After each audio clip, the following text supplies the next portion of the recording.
Be advised, mature content ahead.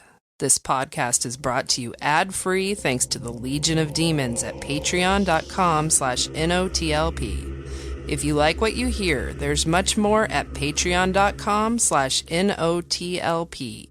Join the Legion. That's patreon.com/NOTLP. And now the show.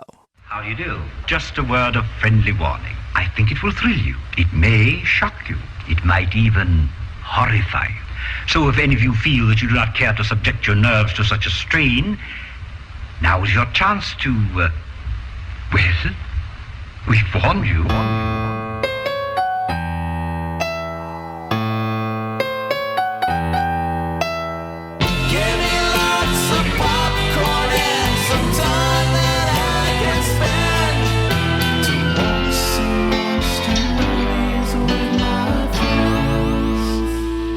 Okay, Kelly was giggling a bunch, and I gotta know why.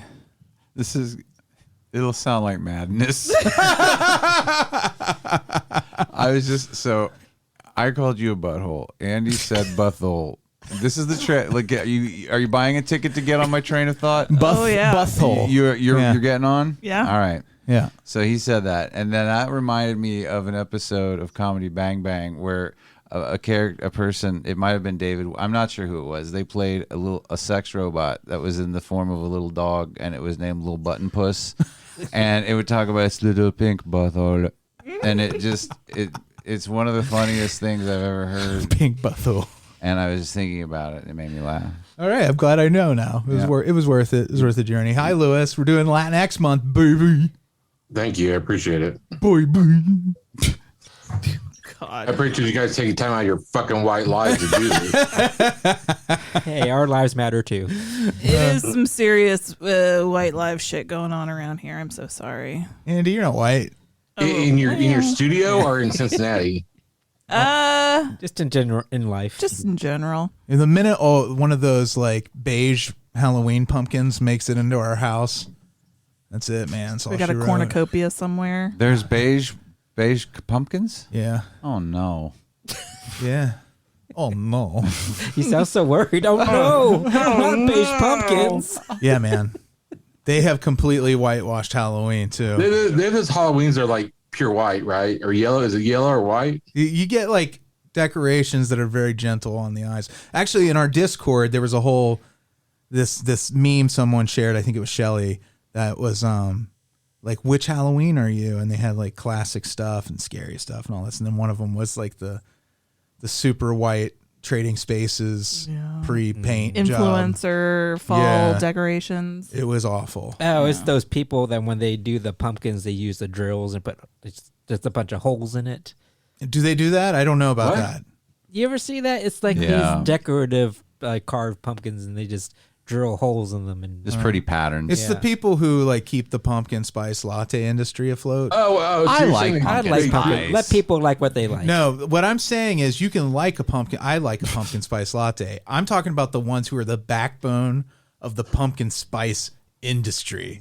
TJ Maxxers. They're the ones who get the cookies every time one comes out. They get Maxinistas. They get. Do you buy pumpkin spice beer every time a new one comes out because it's pumpkin spice? Well, I don't know. That's what I'm saying. So if you're listening to this and you're like, hey, I take offense, I like a pumpkin spice latte, you're not that person.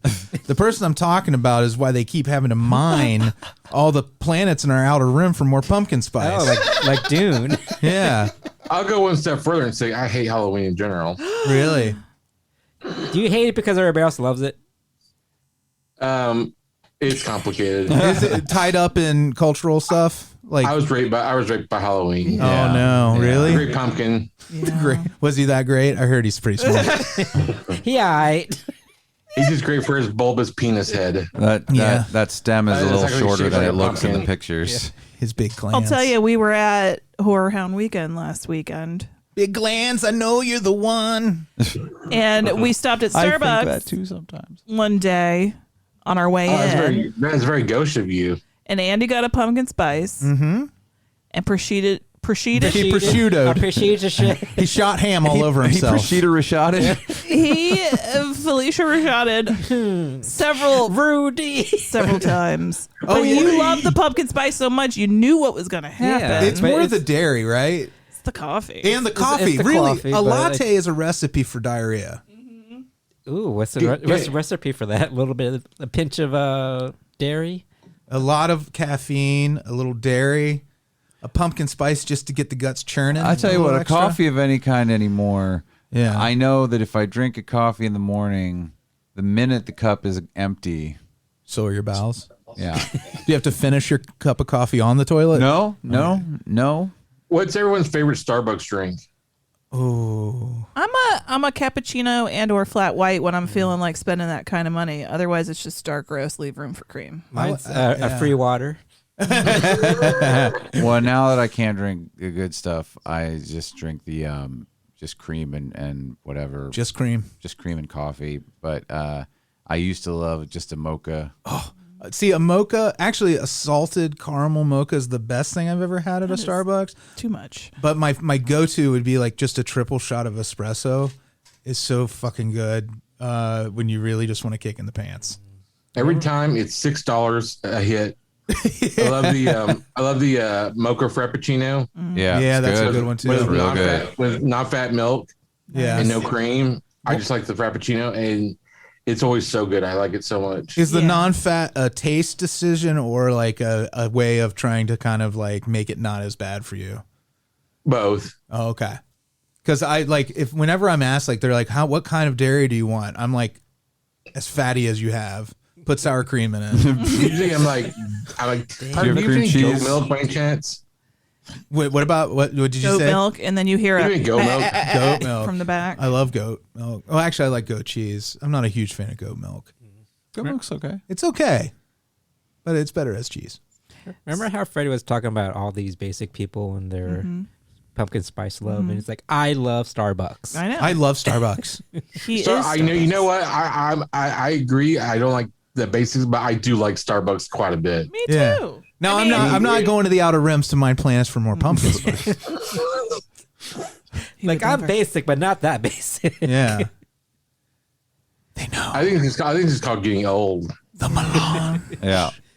You like trusted brands. Yes. Yeah.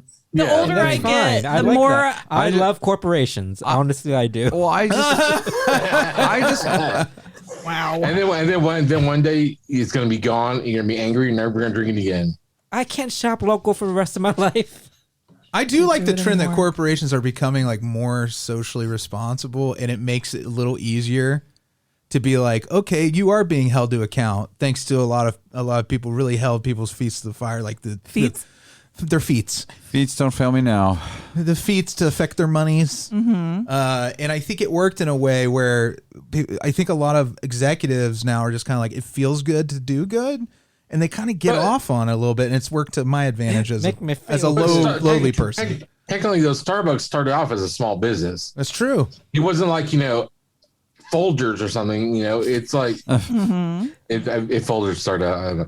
But I feel like still by drinking. I know this is bad, but I feel by drinking Starbucks, I'm still supporting a small business. Well, at what point are we supposed to turn on small businesses? We're technically a small business. What happens? Like, at what point are people who are like, you got too close to the sun? Fuck you. Do you have a Wall Street IPO yet? No, that's what it is. It's that Yeah. public offering. When you go public with your stock, that's when it's like your soul is like diluted. That's what I learned from the movie Trading Places. Yeah. Bacon, Pork bellies. pork bellies, and orange juice. You can learn everything you need to know about the stock market at breakfast, Amy. She hasn't seen Trading I have not. Places. Like Freddy just said, bacon. You've never seen Trading Places, Amy? No, It's I'm a good one. sorry. I haven't either. Oh, it's great. We should watch it together. Oh yeah, you should watch it together. It's really funny. It's one of those classic movies that just holds up so well. Yeah. Freddy No, says it's on that me about- and Lisa's yeah. list for sure. We should do that. Elise hasn't seen it either? No, she has. Oh, okay. But yeah, that's on our list of Yeah. movies to watch. Oh, we should do it together, all four of Freddy us. says that about every single movie we bring up. I- Say, but- oh, we should watch it together. Oh, so we were at dinner I love last it. night, and Andy probably wouldn't like it though. the Freddie brings up heart beeps. And I forget Vibes. why, and the movie Vibes. When we're talking about them, I'm like, those look Heart stupid. Beeps of the Andy Kaufman movie. Yeah, and Bernadette Peters. Yeah. Like, I That love movie is pretty Heartbeats. But yeah, I recognize it's bad. But like when you saw, it's one of those cases of when you saw it when it was new, it was like the Garbage Pail Kids movie where it is objectively a wreck and it's so fucking weird and just a bizarre fucking thing. I saw Vibes for the first time last year because I wrote about for website I write for.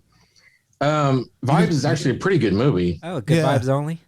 I love Jeff Goldblum. I don't remember if I've seen the whole movie. I was watching the trailer, or we watched a clip from it today. It's weird because it almost plays like a form of Ghostbusters in a lot of ways. They have to go to the temple, it's like light shows and everything. I mean, it's actually a pretty good movie. I mean, give or take Cyndi Lauper, but yeah. Like I'm really intrigued to see her act. I don't think I've ever seen her act in anything.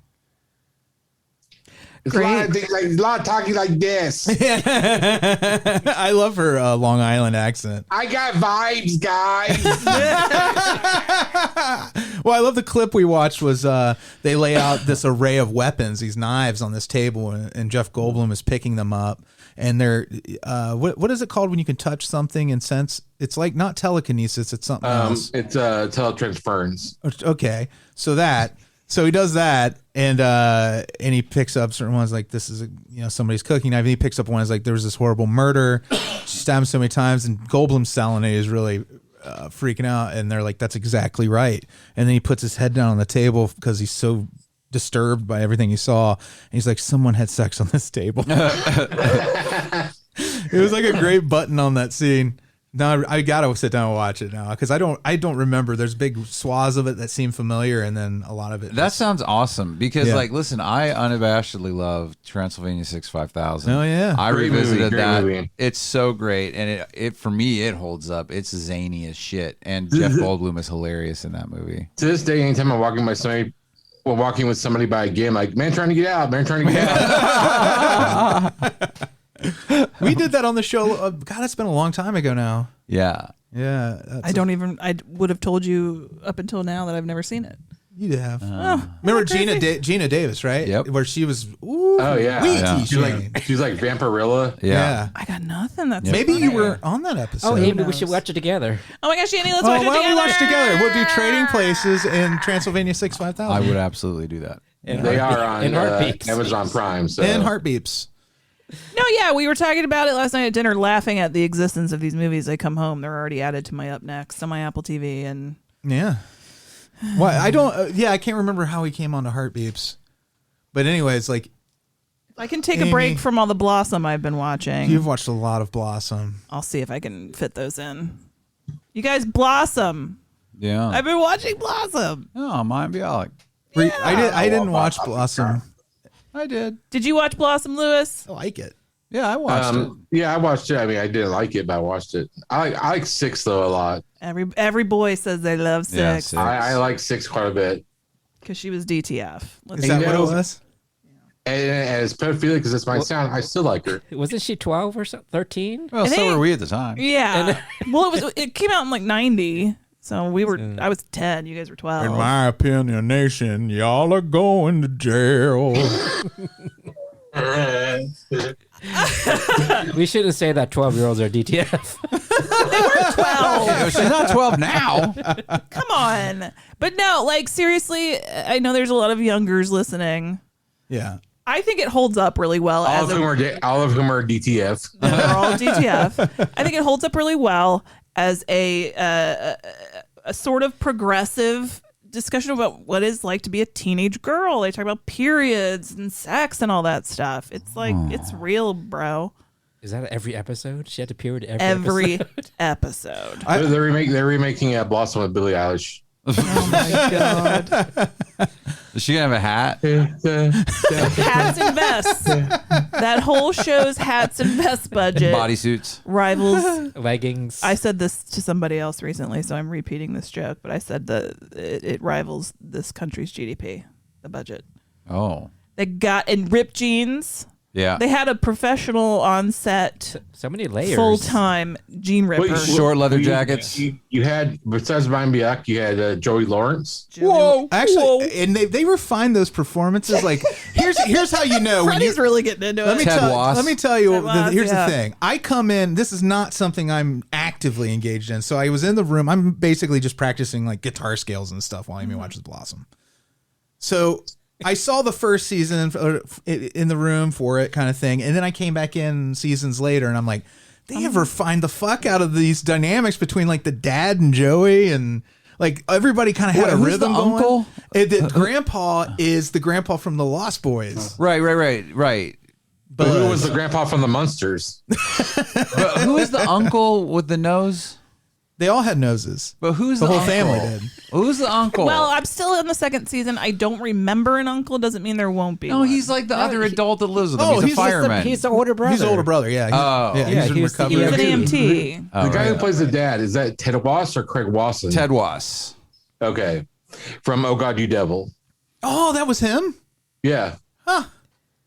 The poor man's Chris Sarandon. I think the poor man's Craig Wasson. He has like a very like he looks like he was probably a mime. His shape of his body. Yeah. Like when they put him in those super snug jeans, and then they tuck his shirts way in. He loves the tuck. Okay, what's the body of a mime? I don't understand what that is. Tight jeans, tuck shirts. You know, like a mime's body. Long I torso, don't know what that is. short You know how legs. mimes are put together. When just the body. when you're choosing an avatar for yourself and they give you body choices, mime is one of them. Yeah, they're like husky pants it's so or mime. It's so defined. I should have known. He looks like a mime. Can you mime it for me? It's kind of like Listeners, Freddie just, I don't know. He just shook. I completely illustrated I feel exactly like what I'm Freddie's talking about. now they're trapped in a miming at box. each other. I feel like he looks like the guy that Rick Springfield hires to be Rick Springfield at like low rent like state fairs where he's supposed to play. Yeah.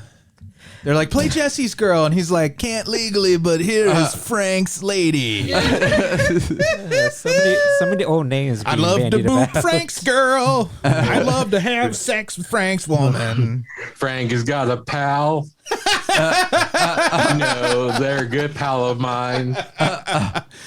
The point is brought to moot. I hate that lyric. That's the worst lyric in all of music. What is? I want to ask her out because I think she's cute, but it's moot. What I love her, but the point is probably Yeah. You don't put moot in a pop song. I appreciate Well, he the did it attempt. with his never fucking won. Yeah, Andy, you singing it right now? You singing it right now? Oh, so he did his job. He There got you go. earwormed me.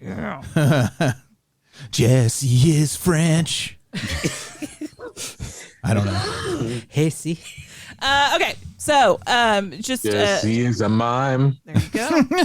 A good Jesse mime is a of good mime. friend of mimes. I feel so We- dirty when he does that glass box trick. I try to tell him the wind's not blowing, but he's walking like it is. Now pull the rope. And he's struggling with that rope. Okay, seriously though, our Horror Hound Weekend coverage is up, and we had fun at Horror Hound Weekend. Met so many new people. Down to clown, up to stuff. Yeah. We had Up to show. we had a lovely hangout with some of our patrons. Elsa, I think, is still feeling the high of so many pets and scritches. It was so lovely to get to hang out with some of you guys that I have I hear not. you guys met great new friends next to your table. That is You're such a something troll, we Louis. won't talk about. You can be such a troll sometimes. I shouldn't like that because I'm a troll too. You are a troll. Joe also like upped his patronage. Aw, so what a dear I thought boy. that made my heart swell, the support that we He get. gave us Chunky and he's upped his Yeah. patronage. So I mean, like the love that we are feeling right now is probably sustaining me. I'm not enough for you anymore. I mean, your love is You so don't good. sustain Your love's it. different, though. You're like a decadent No, dessert. get this, people. They flew in to see us. Yeah. How cool is that? It's very cool. I want love, just a different Oh kind. my God, Freddy Morris. I Anyway, want people to bring me chunkies Not just the regular Chunkies. Joe gave us big Chunkies. in a big box of chunkies, enough to share with other a people. big box of big chunkies. Yeah, And then he gave you his dick. yeah. That's what we call the chunk. We call That's it what Chunky. we're talking about, silly. That's code. Oh, Beer Can Joe. the Freddie. The convention. It's like we talk about beer can penises, by the way. Yeah. She didn't know that expression until recently. Ah. And I was like, that dude's got beer can dick. Amy, how did you describe a big, thick penis then? I don't know that I ever was just doing that. I probably would have just said big and thick. How would you describe my penis? You're supposed to say. It's more like those Adequate. like those bottles you get on airplanes. Oh, yeah. Yeah. What if you just Cocktail like, bottles. what's the little shots in the test tubes, like Sex on the Beach, where you peel the foil off, pour it down your throat? That's mine's like a God. Anyway, so at Usually like a test tube shot where Amy will peel it off and pour it down her throat. Mine's like a sandworm out of Dune, only on a much smaller one. But it's what I'm trying to tell you is it splits open on the end. But make it an earthworm. Yeah. So it was great to be back at Horrorhound after 2 years. In that Kyle MacLachlan has written both of them. Oh, I didn't go. I know you didn't. No, I'm just saying I didn't go. I just want to keep our journalistic And you integrity. Lewis wasn't there either. Oh, man. At times I wasn't there. So we're going to be confronted like, apparently Kelley wasn't there. What do you say to that? Well, I don't want to misrepresent. Was there? yeah, that's a gotcha question. Do you mean of us? It was just me, Freddie, and Andy. And then Mike helped. Mikey came and hung out on Friday and Saturday. But it was so weird to be back in that space again. And it's like no time had gone by with a lot of the people that we see when we're there. No time. Did you guys wear your masks? Oh, yeah. So we wore 100%. our masks. Because I'm sorry, horror people are some of the dirtiest people. And It's nothing if not a scent barrier. They're the luckiest people. I'm sorry, that long trench coat's not going to cure your COVID. What I thought was really it's great. full of vaccines, though. So Ironically. There was no mask mandate, but I would say about 50% of people were wearing their masks. I will say we haven't gotten a breakthrough case. I haven't heard of anybody getting anything. So well, we still have 7 days? I don't know. To be out of the window of possibility? Yeah. Just like Samara. This weekend I had to cover for the Lost Oklahoma. I had to cover 2 events in Oklahoma.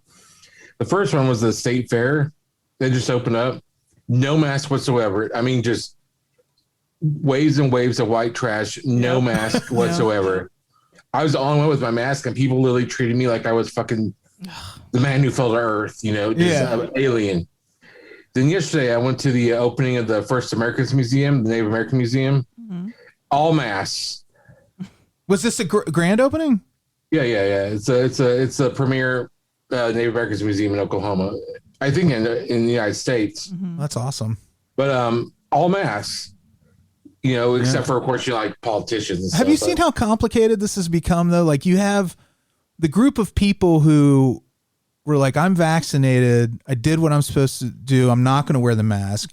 And they won't wear the mask because they, trust the science. And then there's the group that wear the mask as a fuck you to the people because they're anti-vax. They wear the mask to signal that they are, in fact, anti-vax. And then you have the group who is vaccinated and wears the mask, like us. And I'm kind of like, why has this become so fucking complicated? Well, with the variants and everything, you have to wear it. I mean, it's like, I've had a few friends. I have a friend who's a nurse, and she's vaccinated, wears the suits and everything. She got COVID a week ago, and even though it's not as bad because she's been vaccinated, it's still pretty bad. Yeah. It's really about protecting other people. So, my reasoning was, okay, I'm vaccinated, but now they're saying I could still transmit. Mm-hmm. So I'm going to wear a mask if I'm in a room like that. For that, it's simple. Exactly. Because I don't want to pass COVID, I have not kissed one girl. A real hero. Yes, COVID. I'm a real hero. And to stop the spread of pink eye, I have stopped eating ass.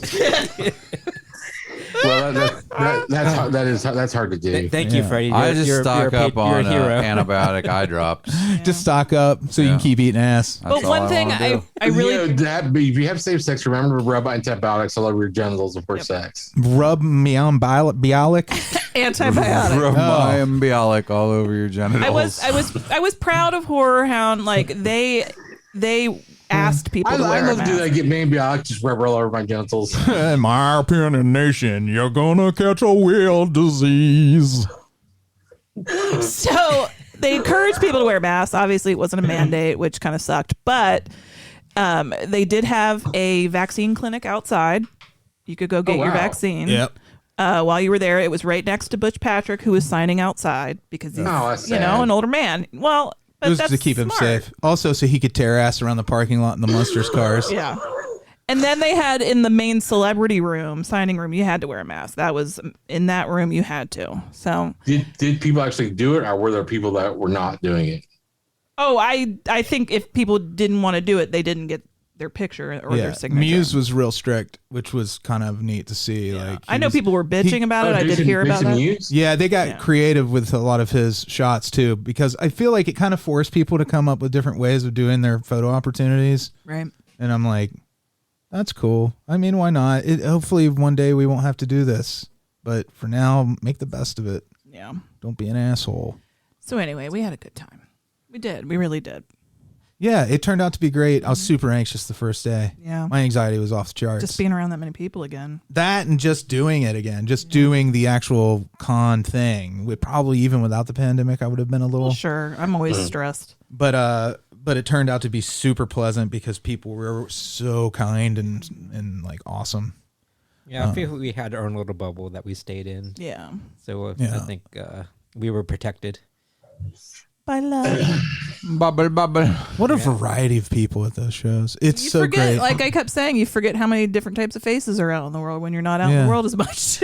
Yeah. There's like so many faces. well, people, but literally all walks of life, So many all interesting classes. choices. It's just like a real.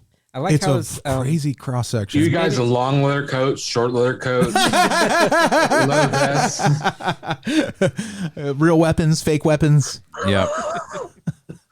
Goggles. goggles. One person you don't know if they're cosplaying or not. We had one of those, a guy in overalls with like he had a comb over like of greasy like longish hair, and he was probably like 350, big guy, maybe 6'3". Was it overalls, no 6'4". shirt? No, he's wearing a shirt. He's wearing like a He looked like a like a farmer, plaid shirt. He looked like a basically. farmer, but it was like it was borderline like is this a character? To Did you ask him? no, but I kind of Like, deduced. oh, hey, I really like your character. Well, I deduced. I'm like, no, maybe this is guy's legitimately. This is who he is. Which Well, it's that's just, also scary. well, but it's also really like kind of cool because like you see people who let their guard down to such a level, and they're just mixing out there with other people, and you're like, I feel like you don't do this in the rest of your life. Yeah. See, my job would be keep people's guards up at all times. Well, I'm learning to keep my guard up somewhat with certain things. All right. Oh, and you can see coverage on our social media pages. You can Andy got lots bunch of of good pictures pics. on there. Lots Yeah. of Well, good thanks, pics. guys. I invited you to my birthday party, but instead you went to Horror Hand. I would have loved to come to your birthday So there I party. was at my table by myself like this. Your table at Chuck E. Cheese. Yeah. No one showed up. Yeah. Do you miss Casa Bonita? Well, I mean, it's coming back, so probably not now. Wait, you don't have them where you're at now, do you? There was one in Tulsa. There was one in Oklahoma City because it started in Oklahoma City, Yeah. but they closed down here and went to Colorado, where I used to live in Denver. I want to And, go so bad. The one in Denver is just magnificent. You're like, imagine a Mexican restaurant that smells like water, like a swimming pool water. Yeah, it's like a dark ride. So like you're eating enchiladas, but everything smells like pool water. Yes, I'm kind of into this. I like it though. Chlorinated enchiladas. In Epcot in the Mexican Pavilion is the closest thing. Like outside of that, Yeah, Excuse that's me. on Hell Inn. yeah, it's the same idea. There's the ride going Yeah. across, so you can see sort the- of you can see smell the boats the go through. Grand Fiesta Tour. And they water. serve alcohol at Casa Bonita, don't they?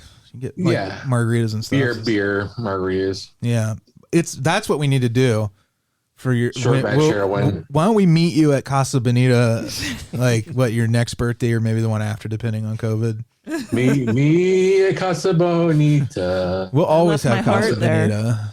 One thing I was going to say is that, 2 years ago, I started saving money because I was going to go to Joshua Tree for a week, and so I've been saving money constantly. So money's gotten a lot.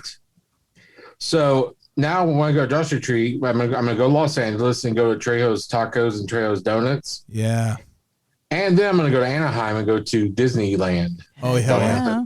By myself. Oh, there's a lot of people out there, I'm sure, You'll that be know okay. you and love you, and you don't even know it. Yeah, how much might you save? You can send me over there. Oh, there you go. All those I got savings. about 3,000 so far. You could do a lot with that. Andy's a good companion. What when are you going to? Well, will I be buying everything or only your companion shit? No, we'll subsidize it with OnlyFans. There you go. Perfect. You and me together. Oh, that's sad. Yeah, you're my friends. I don't want any part of that. what if you guys just start banging away on OnlyFans? I'll probably I wanna see subscribe. Amy. I mean, Amy. out of curiosity, if nothing else. I mean, I know Amy's like, oh, that's gross, but here's the deal. I don't care who you are or what you are. If you're gonna have sex, I kind of want to see it. Yeah, Lewis, I feel the same way. I'm like, yeah. I mean, I'm not gonna have access to that and not know what it looks like. I want to check it out. Have you guys seen those videos of dogs blowing themselves, like or like deer doing it? I mean, I've seen it. It's real. Well, I've seen dogs cleaning themselves. I have one cleaning myself right here on my pillow. This was decidedly different. Decidedly. All right. Well, There's an intent. remember Yeah, there's like an edge to those videos where you're kind of like, oh Jesus, if you want how's this to happening? support the show, patreon.com/NOTLP. We just did an Origins. I'll pay for our therapy. Where Yeah. we talked about the Amityville Horror. I gotta stop clicking on blurry shit on And Reddit. Is the moral of the story. That's the only shit I do click on. I'm always tempted. They'll be like, "This is horrifying." I'm like, "I'm gonna hit it. I gotta know." I scroll past all the stuff that's not NSFW. Yeah, it'd be great to filter on that everything note, are else we ready out. to move on to roulette? We're recording a podcast. Oh my god, Freddy Morris. I totally forgot. Did you? Yes, kinda. Okay, we can do that. Hello, boys and girls. It's time for Straight-to-Video Russian Roulette.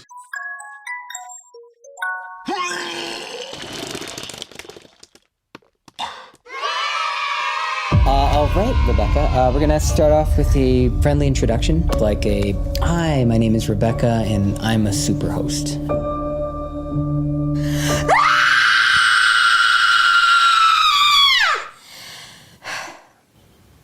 Do I look at you or at the camera? What's up, guys? My name is Teddy. I'm Claire, and welcome to another episode of Superhost. We are staying in the most gorgeous home up in the mountains. So quiet here. This Superhost, uses the name Betty Lou 52, has a nearly spotless record. It's actually Rebecca. Oh, so you're neither Betty nor Lou. What's up, guys? What's up, guys? What's up, guys? You think you come out this far to get away from all those crazy people, but then you get to this house and you realize that the host might be even crazier than those people you left behind. Well, I don't want to get in the way of your trip. Wouldn't want to get a bad review. That is the craziest shit I've ever seen. We gotta get more of her. Okay, roll camera. Hi, my name is Rebecca, This is what people want to see. and I am a Superhost. Complete lunatics. This woman, Rebecca, she said that she was the host of this place, but she's not. We have one final surprise for you that I think you're going to love. If anyone's out there watching, please help us. Please stop! Think of all the hits you'll get.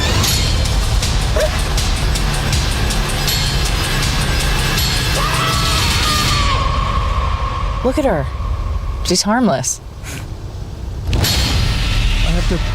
I have to point out that the tagline is "Be sure to like and survive." Because they're YouTube channel people who go to stay at this Superhost place. Which Do you know I that think Freddie kinda just said gathered. YouTube channel people, which just goes to show you that he is not much up on the YouTube channel. What's a what would you call that? Superhost? YouTubers. YouTuber. I'm cool enough to know what a Superhost is. I Without don't know what looking it that up. is. That's somebody on Airbnb Yeah. who has built up a really good reputation. Okay. As a good host. Okay. Is that movie from the Karen universe? It's from the Karen. It's like where the PSLs come from. The Outer Rim, where they mine for PSLs, is Yeah. similar to. That's where the Superhost people live. Oh, okay. In the third ring of that planet. I'm understanding now. Makes more sense, right? I get when you put it in space fantasy terms. I get it. That's when he's. So you guys haven't seen the trailer for Karen yet? No, what's that? Did you say a cure for Karen? No, a trailer for Karen. A trailer for Karen. A trailer? Taryn Manning plays like this neighbor that's like a black family moves in next door. Shows you constantly trying to yell at people against him, but she turns psycho. Oh. It looks really good. I'll have to watch it. So it really is like single white female. Well, except with the Karen. With a Karen. Right, but she's white. So it's exactly like it. No, she's married. She's a husband. She's a married so white other than female. that part. It's the same. Any movie with a white woman in it is similar. Well, So this is Brandon Christensen. This sounds like one of those kind of movies that's taken from that kind of like, current trends. Yeah, definitely. I mean, it is kind of a classic theme of the evil landlord kind of thing, but it's updated definitely, and it's shot as their YouTube videos, so it's kind of found footagey, but also not. There's real straight up traditional narrative, filmmaking in it. This is the director who did Z and Stillborn, which were both pretty good horror films. I think this is definitely his best work so far. Sarah Canning plays Claire. Osric Chow plays Teddy, he was on Supernatural. He was like a really sweet sidekick character they had that was like a prophet. It's been a long time since we watched this, but I really like him. He's real charming. He reminds me a lot of Elijah Wood, his personality. Then you have Gracie Gillen playing Rebecca, and she is from the Teen Beach movies. Is probably the only thing you would have seen her in prior to this. I have seen all those movies. Yeah, they were kind of popular. They're dumb movies. Disney, or was it Disney or Nickelodeon? The Teen Beach movies. Yeah. Oh, I didn't realize those were Disney. I didn't realize those were movies. Yeah. So I thought you were talking about Frankie Avalon movies. Yeah. No, Well, I knew that couldn't be right. The lead, Sarah Canning, I really hadn't seen her in much. I know she was also on Supernatural, and she was in the Banana Splits movie that came out recently. You liked the evil Banana Splits movie. I really enjoy that, and also pretty good. Yeah, Barbara Crampton has a small part in this movie as well. I love Barbie Cramps. It's just the four of them. Yeah, she's so great. Bobby Cramps. Barbie Cramps is my girl. You want I should clamp them? Oh, she should drink some more water. Get too many cramps. So just written, directed, Brandon Christensen. His cast of 4 people. Very simple, but super effective because like we've stayed on a lot of like rental properties and stuff, and you feel there is something eerie about staying in someone else's place. Yeah. Man, the one Airbnb I stayed at, I thought it was haunted. I went crazy. I went fucking crazy. Which one? It was just some dude's house, but like he kept saying he might stop by. Ooh. And like, but he didn't. But then it was like he said he wasn't living there, but he clearly was. And there were all these like little motivational notes he wrote to himself, and you would just find like you would open the fucking like I opened the medicine cabinet drawer, and there were like notes in there. It says you don't need to keep killing. And then like there were, I guess, trees or like apples above the roof. I kept thinking I heard people in the attic, and like I was wandering around with a baseball bat that I found. It was like really creepy. I didn't sleep for like 30 hours. So you were like Shelley Duvall? Yeah, I went bananas. It's funny. We stayed in that Airbnb in Salem, which by rights should have been like a super eerie, spooky, like unsettling place to be, but I just love like a baby there. Well, so cozy. You had the nice room. I slept in the room that didn't have a haunted door. room. Oh yeah. We put you in Goody Bad Wife's room. Can I tell you one other thing that was crazy about that place? There was a bed that I was supposed to sleep in. It was supposed to be like this like couple room house. But the slats that held it up didn't quite fit. So all you had to do was touch the bed and it fell apart. And then we told him and he was like, oh no, it's not broken. The slats are the right size. We were like, but they're not. He was like, no, they are. He's like, you guys just must be doing it wrong. How do you sleep? And then, like on your back? And so you gotta sleep on your side. I had to sleep with this really uncomfortable like metal bed. Like it was just the weirdest place. I hope you didn't give it a good review. Yeah, no, we definitely did not. Did you put all the weird shit in the review too? You should. No, I don't remember. I don't know that we wrote a review. You know, what subgenre of literature I really love? Reviews. Overdone Yelp reviews. Like overwrought, over narrated literature.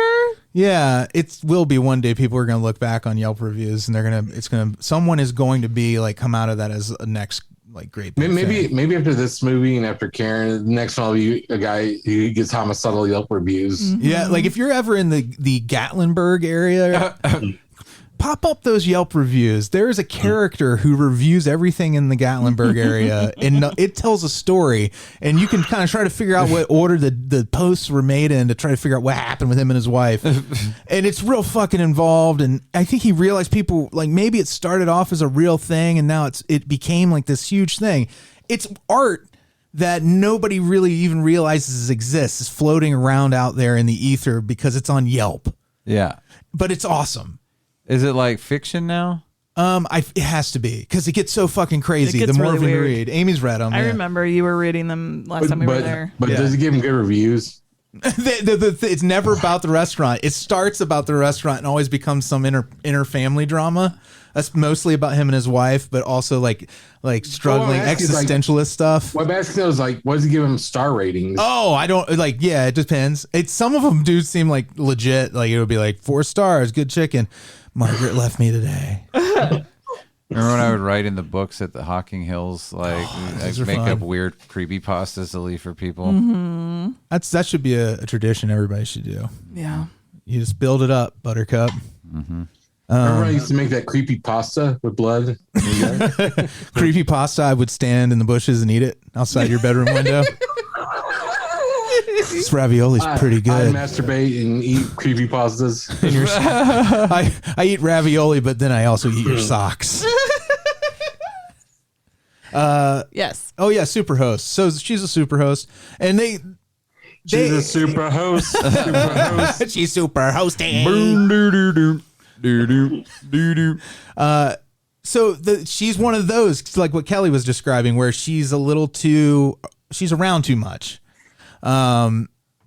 Also, they have this kind of conflict. Well, first off, he's going to propose to her as part of this trip, and so that's kind of going on underneath everything, where he's this super sweet guy who wants to do this real thing, even though their entire life is built up around these fake YouTube personalities that they've created, which are just like, you know how it is, like us, augmented versions of yourself. Yeah, this isn't the real me.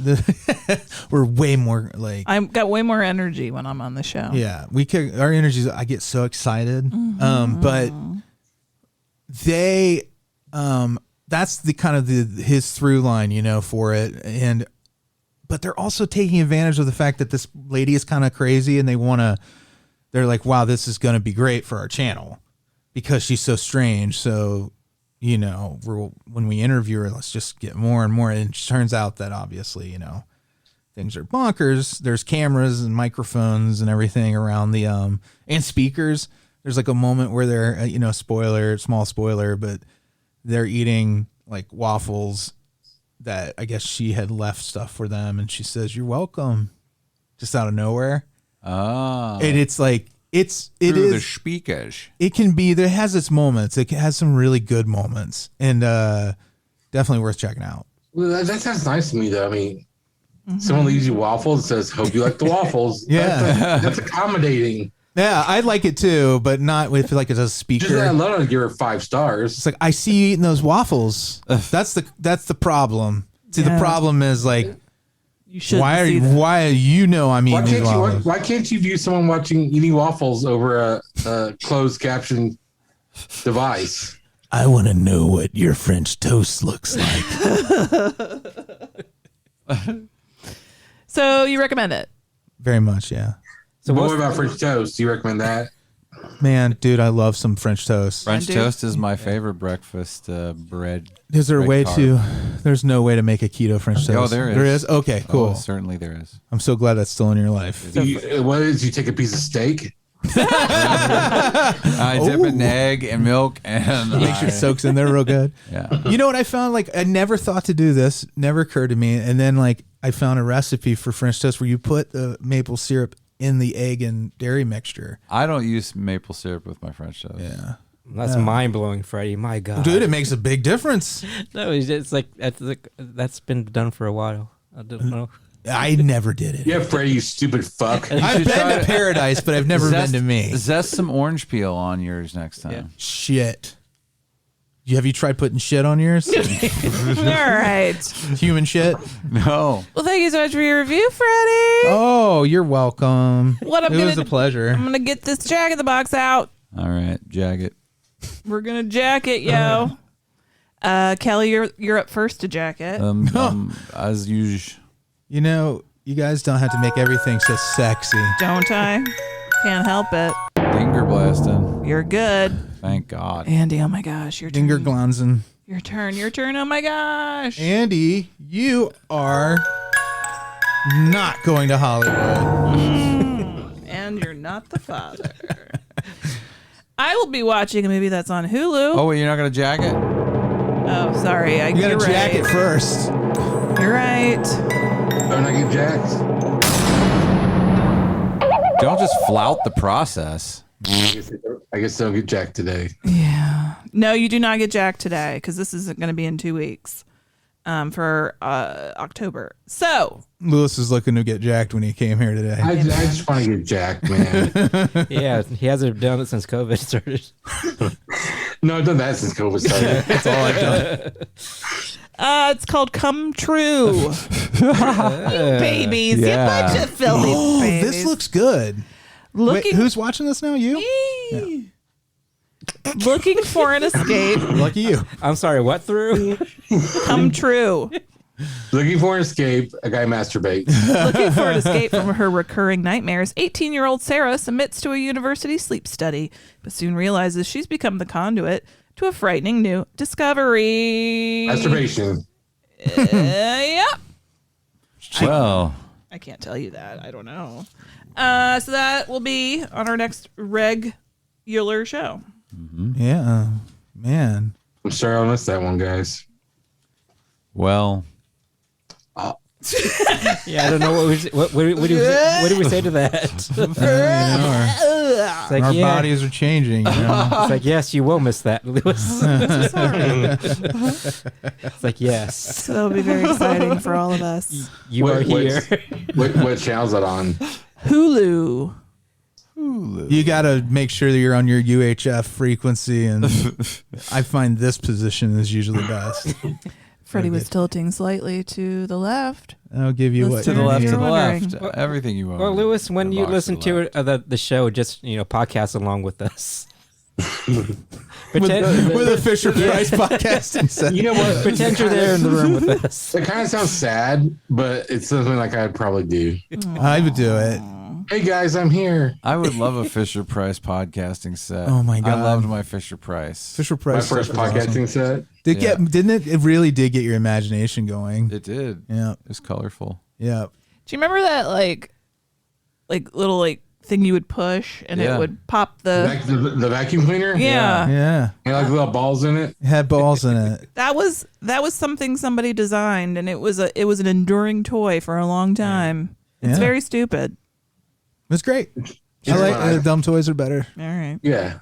We just I thought it was fun when I was a kid. we just watched the Toys That Made Us, the Star Trek episode, and you seen the helmet with just the siren light on top of it? Yeah. One. It cracks me up so damn much, and I'm just like, look at this janky shit.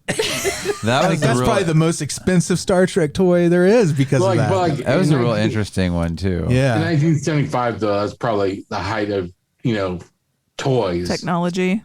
Yeah. The height of getting rid of stuff. We have all these helmets. They didn't sell. Star Trek helmet. All right. Okay. Well, when I was a kid, I had a helmet like that, except it was from Radio Shack. It had a light on top of it. They're gonna say it was from the doctor. He had a malformed skull. Okay. But and it had a fire department helmet on it. Yeah. You turn it on, the light went around and made wait noises. I thought it was fun as a kid, but the more I think about it, it's like, why would a fire department guy wear that hat? It's to let the fire know he's coming in. As a real quick aside about the Star Trek toys. I'm just thinking of, like, it's very Devo-esque, the whole thing. It was. My brother had these, like, they didn't have them on the show, but he had these phaser toys that were like a laser tag thing. Yeah, you wore a vest? Yeah, but they were like, they made the phaser sounds and you could Photon? Yeah. Was that the one that had the TV show you could also shoot at? There were t-shirts of both of them. No, that was Captain Power. Captain Power. Yeah, that was a fucking weird gimmick. There was a show called Laser Tag Academy, and there was a different one called Photon, which is, I guess, more. It looks like you're making like it's got more robots in I it. remember Photon, Yeah, but Photon was one that's like for like kind of like kids that are like, you know, on the bad side of the tracks that smoke. I think I had Photon. But this was like specifically Star Trek. Like it was the phasers from Star Trek. From the old series? Yeah, the old series. That's cool. And they were awesome. They were real heavy. They took 9-volt batteries. Jeez. I like a 6-volt Power Wheel battery in all my toys. Yeah. I don't want to be able to easily move them. That's priority one. I'm moving us along to the main attraction. I had a car with a car battery in it. Yeah. Mi ambición fue tremenda. I wanted to make something sacred, una película que diera las alucinaciones de LSD. Si tomara LSD to change the young mind of all the world. That's the voice. That's the voice of Jodorowsky. Speaking in Spanish about this amazing project that turned out into something completely different than what they intended when they started. Oh my gosh. I have to thank you, Louis. This was so great to watch. And also I listened to a book that I'd read before about movies called Shock Value. And there's there's a huge chunk about this. And when they're talking about Dan O'Bannon, and it was just recently. So that was real fresh in my mind. And just connecting it like then with the actual people who were there. This was beautiful. I really wish this movie existed. It's kind of did so much more because they didn't make it. Like that's at least this time through. I kind of got the impression that it actually made bigger waves. We got Alien because of this. Yeah. Let's be clear. We're talking about Jodorowsky. How'd I do? Yeah, I'm very proud of you guys. He's Jodorowsky, Alejandro Jodorowsky's Dune. When you say the last part, it sounds like you're starting to speak in Russian. I don't know what I'm doing. Trying real hard. Jodorowsky. Now, Broski for Jodorowsky. Now I need to see El Topo and the Holy Mountain. Elise has seen the Holy Mountain, but which movie did I brought one of them on here? We did Santa Sangre. Yeah. Did we? I thought we did El Topo. I don't think so. No, we didn't do El Topo. We have watched the Holy Mountain, but I don't know if we did it for the podcast. Yeah, I think I would have remembered El Topo. Yeah. I think I would have remembered seeing a naked child on screen. Well, Jodorowsky is my favorite director of all time. He's only done like a handful of movies, but I think he's brilliant, and his movies have so much thought and just so much power to them. And Jodorowsky's Dune, it's amazing what he could have done. Mm-hmm. He has such a vision for this movie, and he never read the book. Even he just had a vision for it that I felt would have been probably one of the greatest films of all time, or maybe one of the worst films of all time. There's no middle ground. Yeah, and I selected this movie because, of course, Jodorowsky, but of course, there's a new Dune coming out here in a couple of weeks with that dumb kid in it. Timothy. Dumb kid. Timothy Chalamet. Timothy. A lot of people like the 1984 Dune. I'm a big fan. I am. I love David it. Lynch's Dune. I think it's a great movie. Freddie made me watch it last night in preparation. Mm-hmm. I had never seen it before. That is a deeply boring movie. What is Dune? Yeah, sorry. Listen, I loved the way it looked. I was entertained by like the design. I'm entertained by the ridiculousness, but deeply boring. The irony of that. The way they put it together. That's the same thing I could say about you, Amy. I don't disagree. But like I think it's funny how like trying to condense it down and I don't make think you can make this movie. The more Right. I read the book probably 20 plus years ago. I can't remember anything. I remember enjoying it, but watching David Lynch's version, then watching this documentary, I'm wondering if this is something. It needs at minimum 2 movies, maybe 3. The Sci-Fi Channel, if you remember a few years back, they had Dune, Children of Dune, where they like stretched them out in the miniseries. I never did watch any of those. And it was okay, but it was just very cheap. Yeah. It was like one of those British sci-fi shows, with like a blocky robot or something walked by. Right. Yeah. Hey, as I'm watching Blake 7 I kind of right like now. those, yeah. I had the thought, like, not that, he's amazing or anything, but what if instead of, since he was clearly, obviously, super inspired by both the book and probably Jodorowsky's stuff, what if George Lucas had just done Dune in 3 parts instead of Star Wars, but with all the same, resources and everything. Same like cast? It looked just like, same cast. It looked just like Star Wars, but it was Dune across 3 movies. Well, the problem with that is that Dune has a certain kind of hallucinogenic feel to it, and I don't think that you're right. Lucas really has that in him. I mean, he made some good movies there. You seen Howard the Duck? Well, shit's like a fucking acid trip. Well, you think on about acid. He said Lucas only produced it. He didn't direct it. In Jodorowsky's Dune. He talks about how the book is almost complete. It doesn't give you any help for the first 100 pages. No, which is why I stopped reading it, actually. I remember it being a difficult read, but I ended it being okay. I like this. This is how Lord of the Rings is for you. This is my that. Well, I'm not like all about Dune, but I remember reading it and it's extremely philosophical. It's very symbolic. It's perfect for that kind of surrealist. Yeah. Which is why I'm not sure it's ever going to be something that ever works for me on the screen, because those sorts of movies and that sort of storytelling visually it needs to be a book or nothing for me. Watching something like this, it's too alien.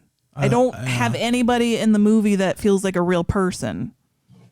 Yeah, I could see acting that. in a normal way. But I feel like I can't describe what I'm trying to say, but the relationship I think between Paul and his man-at-arms, Patrick Stewart's character, Gurney. Yeah. And his fucking mullet. I like that's a pretty humanizing one. It's enough for me to kind of get on board with him. No, he was still bald, but he had a mullet. He had a mullet in the back. in David Lynch's Dune. Well, Lynch was able to kind of streamline the movie into a tellable version. He had, of course, the strange visuals and everything, but he was able to streamline it into almost a Star Wars like, because originally David Lynch was supposed to direct Return of the Jedi. Yeah. Oh, really? And he turned it down to direct Dune. I feel like Jodorowsky's vision for this was so massively hallucinogenic that, I mean, when you hear him tell the story, it's almost like there's no way he could have done this, No. Yeah.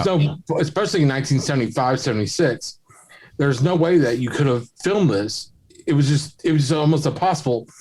But the thing about Jodorowsky is that he's able to make the impossible possible. Yeah. He's done it in all his films, somehow, he made Fando Alise and El Topo and he actually made these bizarre images come to life. I feel like he could have done it, it just the way it fell apart is, to me, the visuals and everything great, but the saddest part of the movie is the way the thing fell apart. It just happened. It just fell apart because Disney didn't want to do it and no studio wanted to do it. And yeah, exactly, Kelley. Yeah. It was just money. It was bullshit. That was actually, I loved listening to Jodorowsky talk. I loved him.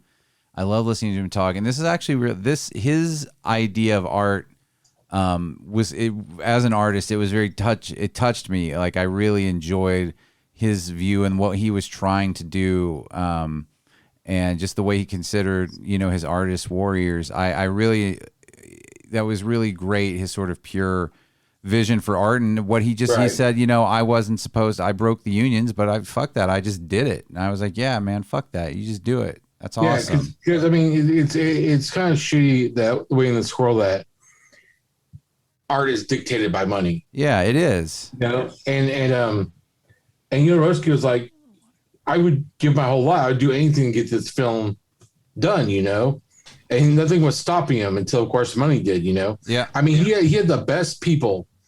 I mean, he had H.R. Giger, he had Dan O'Bannon, he had, it's everyone. Mobius, you name it. He had the best people. That a dream. It was a dream cast. It was a dream team. But don't you think Mick Jagger signed on to do it? Yeah. I mean, just everyone. Dali. If you think about like Orson Welles, I got like a much more like the first time I saw this, I was really sad at the end of the movie. This time I got like a really, really kind of a magical 180 on that. Well, no, like you said, the way it's presented at the end, where it ended up influencing a lot more things. And not just that, think of the poetry of like when he's talking about when he becomes Muad'Dib, and he at the end of his movie, Muad'Dib is killed. But everybody says, I am Adib. It happened to him. That's what ended up happening to Jodorowsky is like he's the guy who was killed. And then all of great way to look at that. Everybody else picked up the ball and ran with it. Bannon and Giger did Alien. Yeah. I mean, just everybody flourished for their careers after that. Yeah. I mean, it kind of sucks though, because Jodorowsky, he was unable to do a movie for many years after that, but everybody else flourished and had great careers. I think that the movie does have a happy ending in a way like that, an inspirational ending. Oh yeah. But there's such a part of me that really would have loved to have seen this movie come to life. I mean, it was something that I really feel had never been on the screen, would have never been on the screen, and even to this day probably wouldn't have been on the screen. Because it comes from such a furtive mind, a very hallucinogenic mind, and just the scene of like impregnation through a drop of blood. Yeah, the way that they crafted the ships out of bugs, and he had different bands doing scores for different planets. I love that idea. That was so badass. It was, Pink Floyd. Yeah. It was all such original ideas. And Magma. Don't forget Magma. Magma. It was also, there was so much originality there. I mean, it doesn't surprise me this movie didn't get made, because nobody really wants that kind of originality, to be honest with you. That's true. It's scary. I kind of like... It's scary, yeah. It's scary, yeah. I kind of like the legend of the movie more than what could have been put on screen, because I don't think his vision could have been put on screen the way he actually wanted to, because would have been ultimately it feels disappointing for because him. of the limitations of just movie making in general. I don't think it could have been come to his master plan of fruition. Well, I like just the legend of the movie is bigger than the actual But still, wouldn't you have liked to have seen what he could have done with those limitations? But like, I mean, he was always able to work around stuff like that. Yeah. But if it didn't work out, it could have been even disastrous and held. It wouldn't have inspired the people.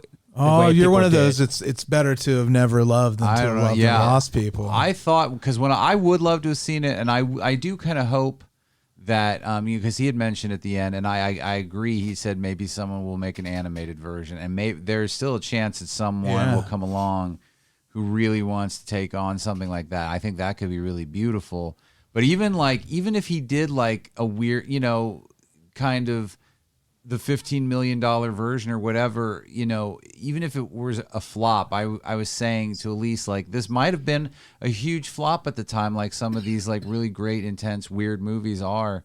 I was like, but it would have been great to have, and it would have found an audience. Yeah, I think it would have become an ultimate cult film. Exactly. Yeah, I would have loved to have had it. Just like El Topo or Holy Mountain did. I could almost see it. Like I really was like, I could envision exactly how it would look. It would look like those movies. Like it was great. Yeah, but if this movie would have been made, then would we have all the other things that came out of it, or just other things? I think what would have happened because maybe I'm somewhat cynical about it, is that it would have either been he would have pushed the studio too far and they would have replaced him, or if he did get to make the movie he wanted to make, it probably, I just have the feeling it would have been too odd and not a success, and then nobody would take chances on sci-fi if it would have anymore. if it would have been a bomb, then it could have stopped sci-fi in its tracks. Yeah, but you know, people thought Star Wars was going to be a bomb. Yeah, it's true. That was a small little movie, But and just that,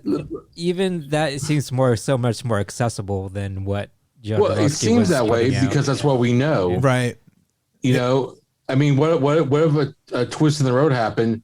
So you know, and sci-fi became a more mature, you know, almost like hallucinogenic thing because of this movie. You know, we know because Star Wars was a hit. It was a big movie because that's what we had. Yeah, you know. So I don't know. I wish it had happened. Me too.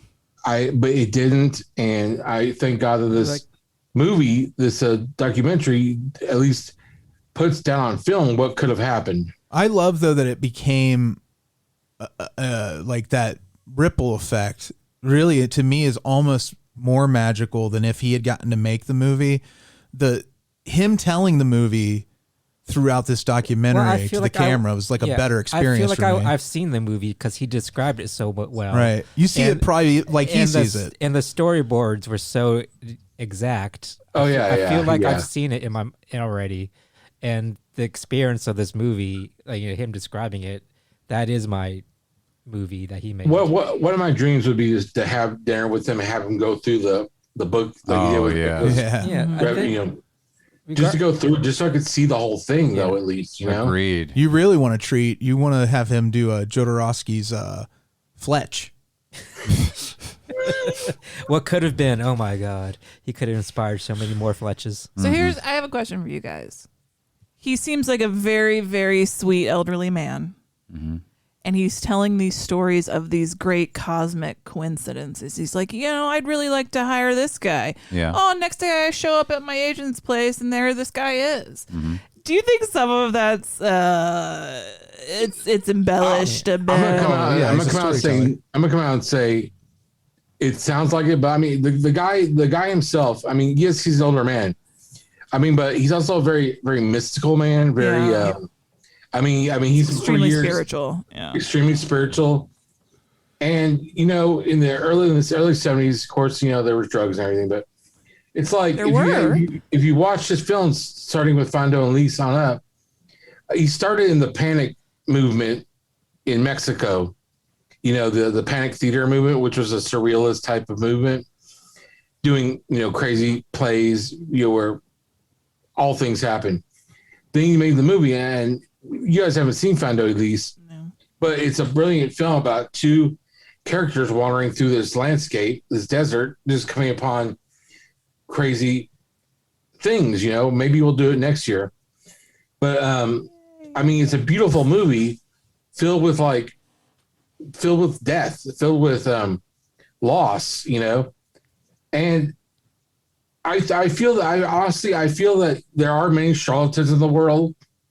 I don't feel Jodorowsky is one of them. Yeah. No, I'm not saying he's someone that I can understand what he's trying to do. I can understand what he's trying to say. Storytellers reinterpret their own lives in the way they have to process. There were just so many of those moments where I'm like, maybe I think you might find a problem more with his words. Yeah. The way he phrases things. Maybe. Than his actual what happened. Right. Yeah. Because I'm sure maybe he's being more embellished with it, you know, because that's the type of person he is. Right. You watch generational too. You watch the interview from the early 70s. He's the exact same way. He hasn't changed. Yeah, because you ever think back, like everybody had like an uncle or family member who's a great storyteller, like people were willing to be like, hey, the story is more important than the accuracy, like print the legend thing. And you know what, like we've gotten so far away from that in interest of being like super honest that we can't use stories to convey something deeper than even being honest conveys. You know, it's like, why can't we just kind of let people build up an experience to the point where you're like, you really get what they're saying beyond just the facts. Well, that's kind of what he was doing with the movie Dune. He took he took some ideas from the book, but he seemed to craft it into almost like this Bible. Yeah. You know, of the story of this Messiah. He had the idea, he knew what was going on, but he did his own thing with it. Right. And I don't know what would have happened if it had been made. All I know is that it probably would be mesmerizing. It probably would be a cult film. It probably would be, you know, I consider it one of the greatest films, but we'll never know. And to me, that is kind of sad that we'll never know. Yeah. Because I mean, you hear these stories all the time about films that aren't made. You're like, oh, that'd be pretty good. I'd like to see that. I like to see James Cameron's Spider-Man, stuff like that. But this is really one movie that should have been made. There was enough. I mean, they spent years on it. There was a dream. There was a fixed hope. You know, it seemed like everything was going to happen, then just fell apart. Yeah. All of a sudden, not over time. The script didn't get into turnaround. Right. You know, it literally just stopped. And that's the saddest thing about it. You know, I mean, I wish if I had power, I'd go back in time, give him $100 million. You know. Yeah. To make that movie. I mean, I feel like it could have been a life-changing experience. The way El Topo and Holy Mountain were for me. He wanted to like open the minds of the children, of the young, right? Like he wanted to bust their consciousness wide open. Yeah. Yeah. Well, I love too, like how he supported the art, you know, his artists and let them grow.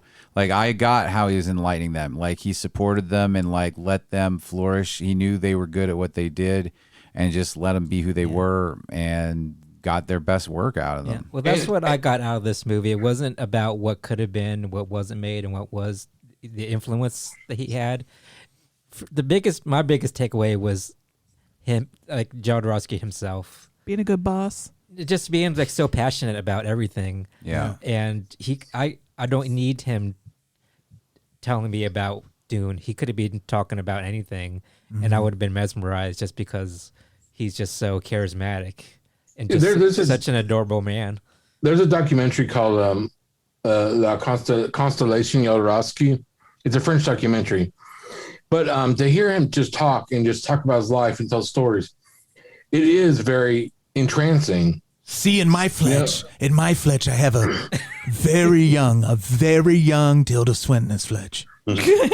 See, I feel he could be a cult leader because he's just so engaging. But he didn't, though. He's made two more. He's made a few movies since then. Like in 1980, he made Tusk, which is very hard to find. I got a bootleg of it. It's a story about a girl and her connection to an elephant in India. It's a strange movie. It's probably his most mainstream movie, honestly. Then in 1989, he did a movie called The Rainbow Thief, which I haven't seen. And then Santa Sangre, which was his biggest hit, you know. But lately, he did two more movies. I forgot what they're called. He had 3 episodes of Blossom. But in these two movies, it's a story of his life, you know.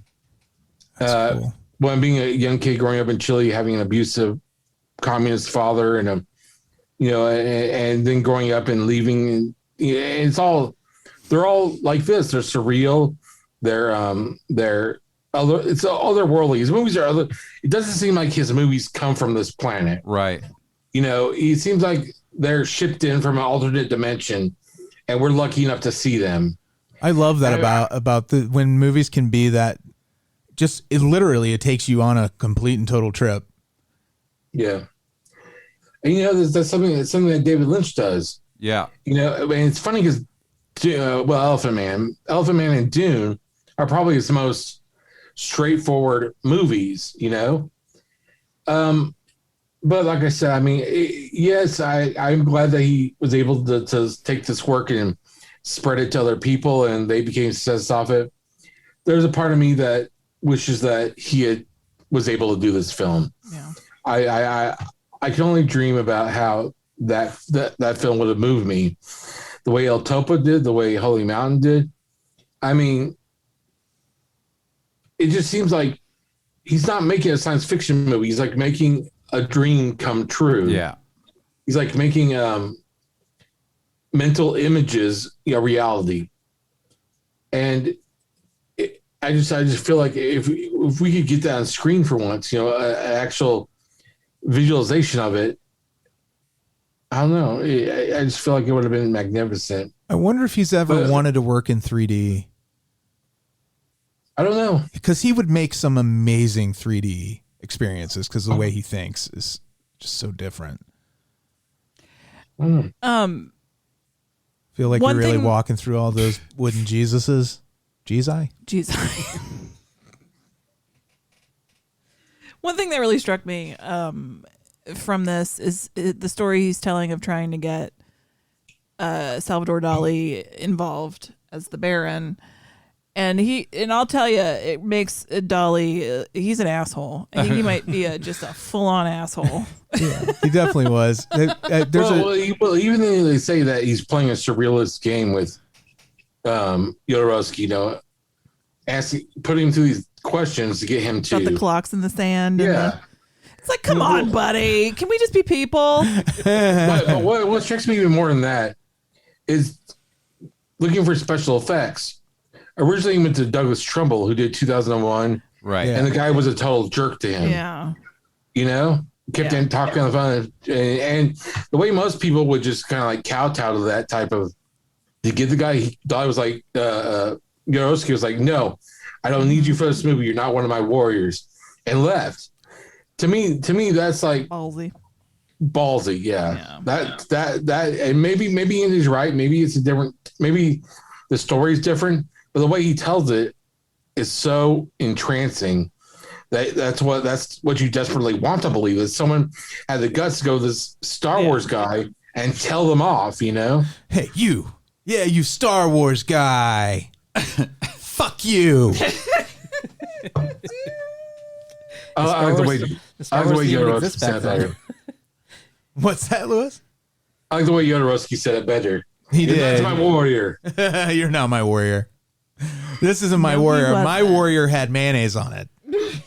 This isn't my lovely warrior. This is not my beautiful warrior. Oh, that's adorable. Did we even talk about Mobius yet?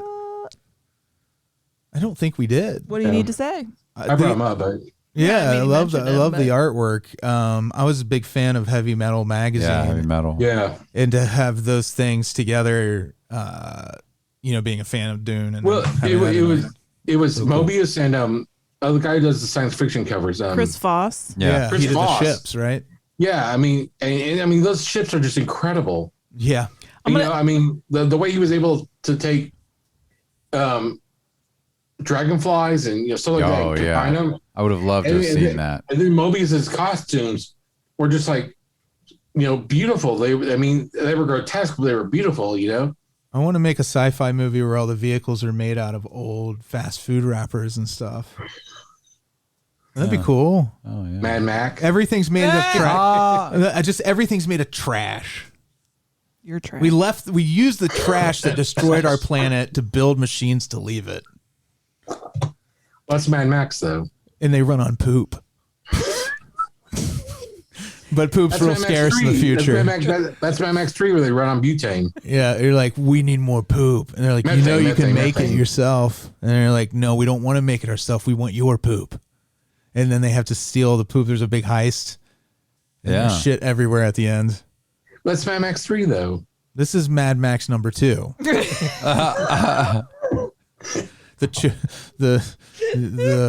started to say Chode Warrior, but that doesn't make sense. No, not for this context. That's this porn parody. The Brownlands. The Brownlands, yeah. Mad Max Beyond Thunderbolt. I hope I'm long dead before poop becomes a commodity. Oh yeah, well, it's the melange. That's the Jodorowsky trope too. Yeah. in Holy Mountain, the homeless guy, he poops into a glass bowl, and the alchemist turns it into gold. Wouldn't that be nice? Wouldn't it be nice? Wouldn't it be nice if I poop golden? It would be. We could pay the mortgage and also sign up for a higher definition of Netflix. Can you just pay for things with gold? Can you go down to the Well, if Battlestar 1980 is to and believe, just set your golden poop down and be like, I think this will cover it. Yeah. If, How if did you're they an change for that? If you're an 1890s prospector, you can. yeah, you can I pay. got this gold. Well, I'm a prospector. How much pussy and whiskey does this buy me? Well, I don't know. Let me weigh it and bite it. I will. You bite the poop gold? Yeah. Well, you have to bite the gold. Oh no. You have to make sure it's not fake poop gold. But, you know, we laugh, but it's actually a pretty moving moment in the movie. Yes, yeah, it but is. also Agreed. I love that. That's the thing that humanized Dolly for me was the why he wanted to meet him at the bar. No, that was Orson Welles, wasn't it? No, With the painting. Orson Welles wanted to meet him at the restaurant. that was the restaurant. The bar with the Obama. painting was Dali Yeah. because he said this is the only painting about a fart. Yeah. And it's so funny because they show the painting in the documentary, and you're like, that interpretation is so spot on. But you would probably assume it's a much more dramatic moment happening if you didn't know. If he didn't say that, you'd look up and be like, these guys are really, maybe they're thinking about betraying the guy in the middle, or there's some political thing going on. No, but they he's like, smelt it. They all smell the fart and trying to figure out who farted. And I'm like, from that point on, I'm like, if that's why you love that painting, like you are my brother in some way, where I can't They hate smelt you. it, and those gentlemen were trying to figure out who dumped it. Right. I can't hate anyone that interprets that painting that way. So, I don't hate Salvador Dali. I love his stuff. oh, he sounds like a total monster though. yeah, but to be around, I if- don't know. Well, if you watch Noah Fielding, is that right? Yeah. He made a short film where he plays Alice Cooper and he reenacts the meeting. You know about the historical meeting between Alice Cooper and Salvador Dali. If you haven't seen it, it's really Noel fun. Fielding, like from Mighty Boosh? Yeah. Oh, okay. Yeah, he plays Alice Cooper. No, which not is pretty Noah. fun. Noel. So Richmond of the IT crowd. Yeah, Cradle of Filth. I know our official movie today is the documentary, but I just want to go back to Lynch's Dune from watching that last night. Mm-hmm. Just how frustrated I was after realizing, oh, we're just going to keep doing all this whispering. I'm not into it. But I mean, that was the plot point, though. I get it, They were going around going, but it's "How are you doing? I'm fine, thank you." It's more like, You know what though? That was too much. I do feel like your instincts turning you off to that, I think, are 100% correct, because like the producers made them do that so they could make the movie shorter. I get why, but that movie is still okay, too long. so there's three different versions of it. There's the theatrical version, the TV version, which has a lot of added stuff, and the producer's cut. There's also, I saw a 5-hour version on bootleg that I saw that was, great, but it was missing effects and stuff. But I'm not sure which version you guys watched, but probably the TV version was the better version. We watched the version on HBO Max. Okay, you sure it's not the new version? I'm not sure. I did not see Timothée Chalamet. But I think Dune's a great movie. I'm not sure why. Well, I know why Amy is like, because there's too much whispering. Nobody behaved like people in it, and it was just hard. Because they're aliens. They're on another planet. No, but sometimes that's 10,000 years in the future. I understand what you mean. Like, you have to have that. I'm somebody who needs people to behave in an expected way. At least one person. At least right? one person. Okay, I didn't see this movie because I just saw clips of it, but objectively, it's a bad movie, right? I think so. Of the original Dune? Yeah. I would say Dune. I'm a fan. I'd say this room is split. I'm not really into it, but That's what I'm saying. Like, me and Lewis like it, and you and Amy But that's- don't. That's typical, I Yeah. think. Well, especially typical of a movie like Dune, which has always been divisive. Right. Yeah. It's like Dune and then Donald Trump, and that's what this country. This is what we're divided on. Well, you know, people who like Dune did not vote for Donald Trump, but people that don't like Dune voted for Donald Trump. Hey, now. Oh, no. I for sure did not. I swear. Did you vote for Trump? So you're telling me you like Dune then? I guess I like Dune then. I don't well done. Well played, Lewis. Well played. It was nice to see a young Virginia Madsen. Always nice to see a young Virginia Madsen. I mean, the cat had Tom Laughlin. He was great. Yeah. A young Alicia Witt. Oh, very young. She was just a little kid. The guy you guys were talking about earlier. That's a sexy man. Yeah, Everett McGill. Freddie's sexy man.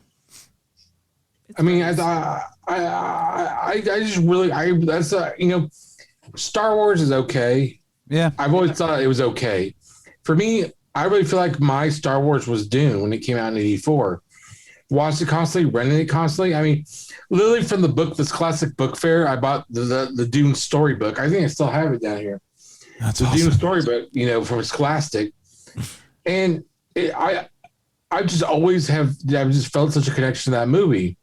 I guess it may be like one of those movies where you had to saw early because maybe you wouldn't get See it at like a certain point in your See, life. I remember playing and this could be my imagination, but I feel like I played a Dune board game with my neighbor when I was a kid. There were definitely Dune toys. I remember that, the Dune board game. I remember that. Because I had like the connection through that too, like where it just kind of solidified that. And then I remember getting a used paperback of Dune the first time I read it, like from the book rack. Yeah. There were Dune action figures too. There was like a Dune play set. There was. I don't remember the toys, but I would love to have a Baron Harkonnen.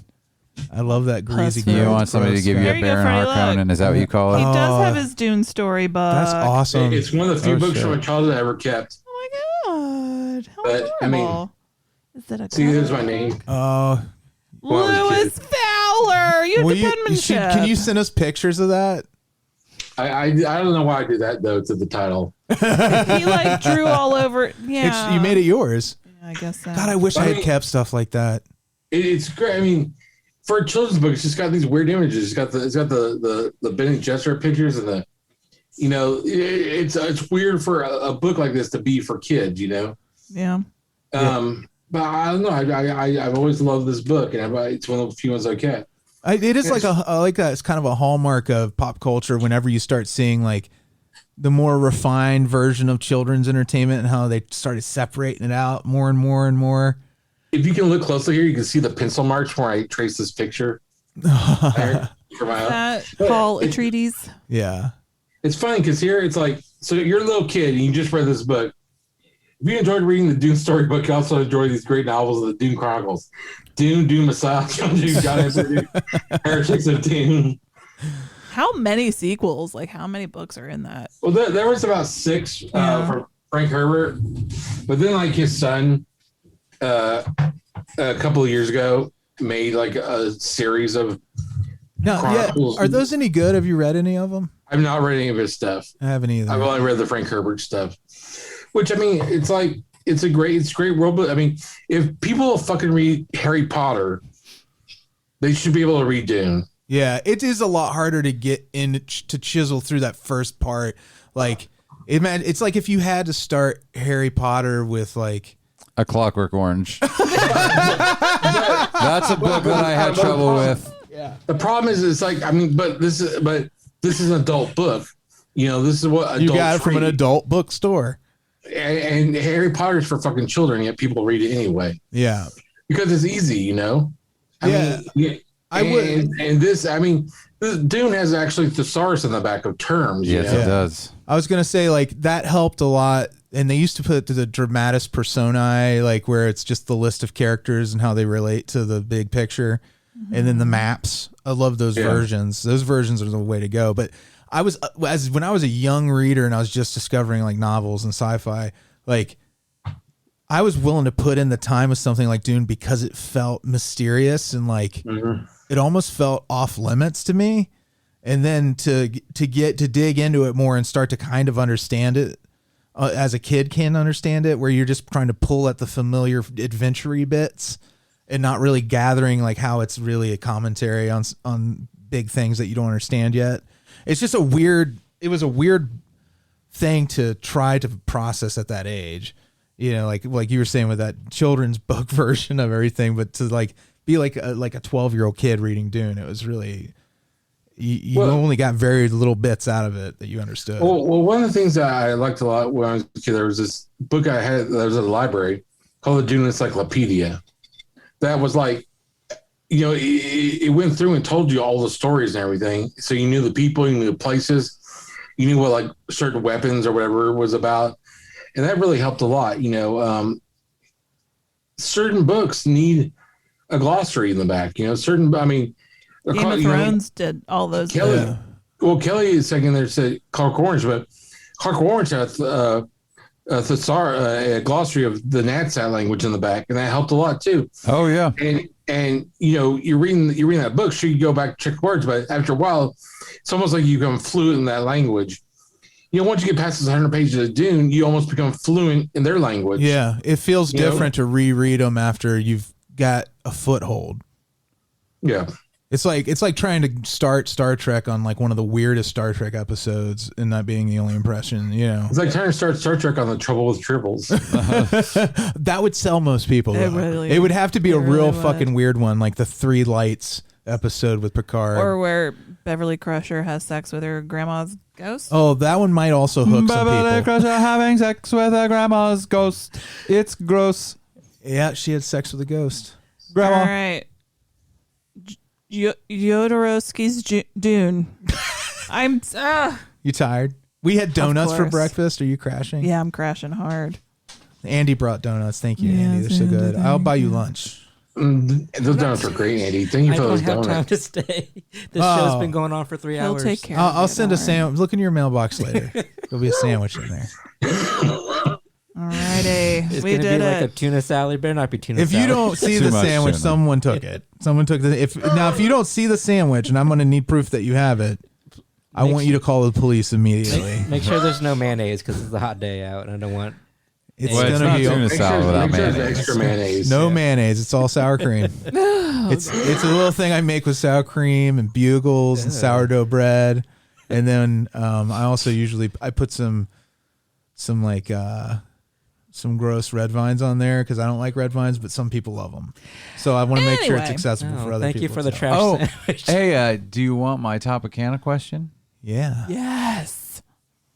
So, since I was saying, I went and saw Primus, and they performed a Rush concert, or they performed a Rush album, and Rush and Primus was my first concert. I would like to know about everyone's first real concert experience. Mine's embarrassing. Good. It's a good one. Good. Yeah. Surprisingly, mine was Beethoven. Is there? I'm curious to hear if everyone is a fan of the band. Andy, I just took that as truth when you said that. I'm a million years old. There, that you meant Beethoven like the dog. Yeah. Beethoven. Let me give you a little. Let me give you a little wiggle room. Do you want to do first, or do you want to do a favorite? No, I was just gonna say, like, my curiosity is, did you become a fan of the first band you saw because it was the first band you saw? We'll talk about it more on Topicana again. I was already a fan. You were already a fan. Bree, that's something you. Who was your first concert? We're not. It's not gonna. We'll tell you off the air. Well, fuck. No, we can't say anything because we don't talk about it till we record Topicana, which again is. Well, I do think I've already concert said was it the like Beatles. twice on here. Yeah, you got to pay for that too. In 1964, my first concert was the Beatles. No, when you it first wasn't. arrived in the country. Well, I went to the Ed Sullivan show. You were on the Ed Sullivan show when you were the comic that night, weren't you? So go to patreon.com/NOTLP to hear that. Also, we always say hello to our Beelzebubs. What if somebody's first concert was Blue Man Group? Number one in our hearts and It minds. probably was. Yeah. Is Elise. Hey, my Hi, pants. I love you, baby. I'll see you soon. That's We better got- than number 2 in Why, your pants. why aren't I allowed to read the names? Oh, go Let's for do it. it, Louis. Amanda Geletko, Ernest Perez, Mark Votts, Yeah. Vots. Bill Farner, the drummer for Grand Funk Railroad, Blake Heath, Jeremy Burmeister, Also And Cassie and Gamora. and Gamora. or they call him the Burmeister. Oh, Jeff L. Jeffel. Iona Goodwin, Sorry. which is that's a great name. Iona Goodwin. it is Iona a great Great name. one. I think she was burning the stake in the Salem witch trials. I also feel like that's just a cool person's name. Nobody named Iona Goodwin is going to be like a shitbag. Unfortunately, someone's uncle is Joe Juveland. We love Joe. Oh, we love Joe. Cool. Joe, yeah, I already said this earlier. Thanks again, Joe, by the way. Yeah, thank you. Branan Whitehead. And Emily, And Emily. Intravia. And Which sounds like an old English writer. I'm Branan Whitehead. Not Bill Chandler. What does Bo Chandler sound like to you? I'm Bill Chandler.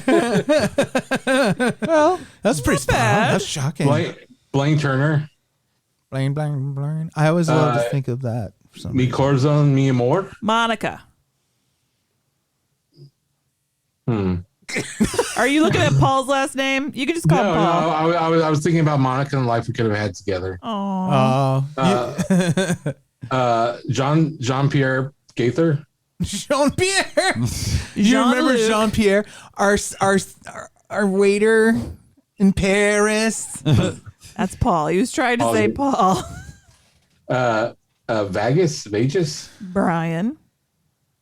Why does it go by Vegas? It's just what you put in Patreon, but we happen to know his name He's is off the Brian. list. You're off the list, Vegas. No more. We're done with you. Oh my gosh. Alyssa Boehm. It was great meeting you in person, Vegas. It was great. Yeah, It was great. awesome. But you're off the list. And you're You're not allowed to listen to the show anymore. and your Turn it off right now. and your nice daughter too. And your little daughter too.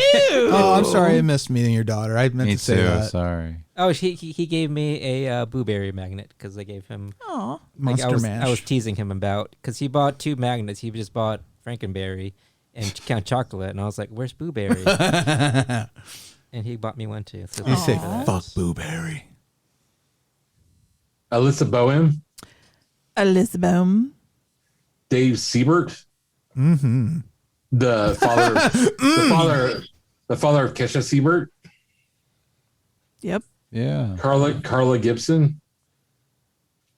Dustin Cheesem. Pretty close. Cheesem. I hardly know him. And Dustin actually has a birthday today. So Oh, it's his birthday today. happy It's his birthday. No, we will not celebrate it. Stop. Okay. We got to give love to Ace, too. No, Lewis said we can't. No. Ace, Adam Carolla. Yeah, we can do that. Lynn Walsh. Oh, yay. Is all of them? That's it, man. You did it. You fucking did it, man. So you only got like 10 people subscribing. No, that's just That's the our- Beelzebubs. Those are Those are the people who pony up the real cash. they're the ones who really get the bills paid. They're buying my love. You know what? Right? I'm sure at home right now there's some guy who he's like struggling making his EP. I can only do $5 a month, guys. Why don't you say my name? Oh, you break it by heart. So, Lewis, thank you so much for yet another beautiful month. You going to join That us was for awesome. our miscellaneous show next week? Yeah, sure. All right. It'll be fun. Same bat time. We're not. Same We bat channel. said last year, like we say every year, we have to figure something out in the in between. I screwed up because you had a great idea, Lewis, and I thought it was for a different month, but we will talk. Oh, about the Indigenous Horror Month? Yeah, Oh, yeah. Yeah, okay. Spoilers. yeah, because I got all my Remember, timelines mixed you up. can find Lewis on Twitter. He's at Louis Fowler, Louis. Fowler, Fowler. I'm doing this for you. It's thelostogle.com that you write for, right? Yeah, yep. And your OnlyFans is / Louis Fowler 78. There you go. There's a hair in my sex. That's his username. All right, everybody. Thank you so much. Thanks, Bye. guys. Thanks for having me, guys. We love you. Yeah, boy.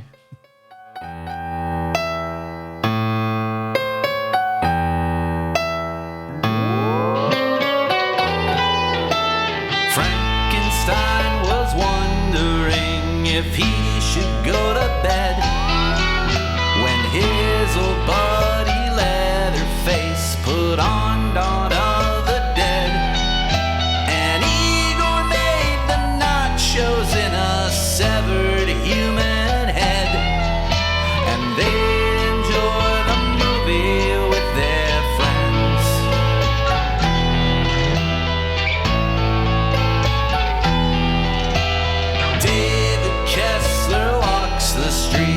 of London.